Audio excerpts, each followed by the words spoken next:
Outlet पर होगा आपके सारे फिजिक्स के इंस्टीट्यूट मैथ्स और उसका सफाया। बस अपने फोन से क्वेश्चन की फोटो खींचो, क्रॉप करो और तुरंत वीडियो सोल्यूशन पाओ। डाउनलोड कीजिए डाउटनेट ऐप अभी या फिर व्हाट्सएप कीजिए अपने डाउट्स 8 400 400 400 पर।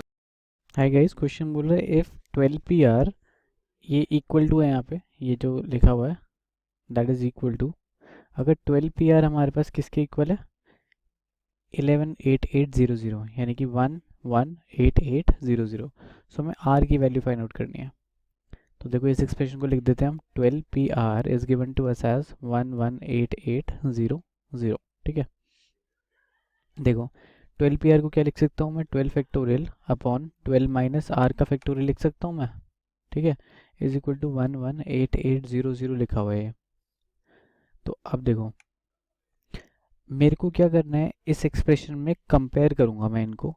अगर मेरे पास ये जो लिखा हुआ है, अगर ये कुछ मेरे पास 12 फैक्टोरियल अपॉन समथिंग टी कुछ आ जाए, कुछ भी वैल्यू, सो मैं इजीली टी फैक्टोरियल कुछ आ जाए, सो मैं इजीली कह सकता हूँ कि 12 फैक्टोरियल कैंसिल, यानी कि 12 माइनस आर टी के इक्वल हो जाएगा। यहाँ पे जहाँ पे आर की वैल्यू मुझे फाइंड आउट करनी है वो क्या हो जाएगी 12 माइनस टी। ऐसे ये अप्रोच बिल्कुल सही है हमारे पास कि हम कंपेयर कर लें दोनों साइड्स पे इस एक्सप्रेशन को, इसको 118800 को कुछ मैं 12 फैक्टोरियल अपॉन टी फैक्टोरियल की फॉर्म में अगर कन्वर्ट कर लूँ, तो मैं कंपेयर करके कह सकता हूँ कि आर की वैल्यू होगी 12 माइनस टी। ठीक है, सो अब मेरे को टी की वैल्यू फाइंड आउट करनी है, इसको कैसे मैं इसमें कन्वर्ट करूँ। ठीक है, तो अब सबसे पहले तो इसके फैक्टर्स देखने पड़ेंगे हमें। तो 118800 अगर लिखा है तो इसको मैं सबसे पहले तो 100 को अलग कर लूँ, इंटू 1188 लिखा है, तो इसके अगर मैं फैक्टर्स लूँ एलसीएम की तरह तो क्या आ जाएंगे, 1188 है तो इसको मैं 11 से करता हूँ पहले, 108 आ जाएगा। ठीक है, तो इसको 2 से किया 54, फिर 2 से किया 27, 3 से किया 9, 3 से किया 3, 3 से 1, सो क्या आ जाता है ये 100 into 11 into 2 into 2 into 3 into 3 into 3, ये आ जाता है। अब देखो हमें कॉन्जिक्यूटिव फैक्टर्स बनाने हैं। ठीक है, कॉन्जिक्यूटिव फैक्टर्स बनाने हैं, वो क्यों बनाने में उसका रीज़न अभी बताऊंगा आपको। देखो ये लिखा है मेरे पास 100 यहाँ पे। ठीक है, क्या मैं 100 के पास आसपास कोई टर्म लेके आ सकता हूँ, 3 3 9 9 3 27, 27 2 54, 54 और ये 22 होगा, तो ऐसे पॉसिबल नहीं है। तो इसको मैं 10 इंटू 10 लिखता हूँ एक बार, क्योंकि 11 के पास तो 10 है कम से कम।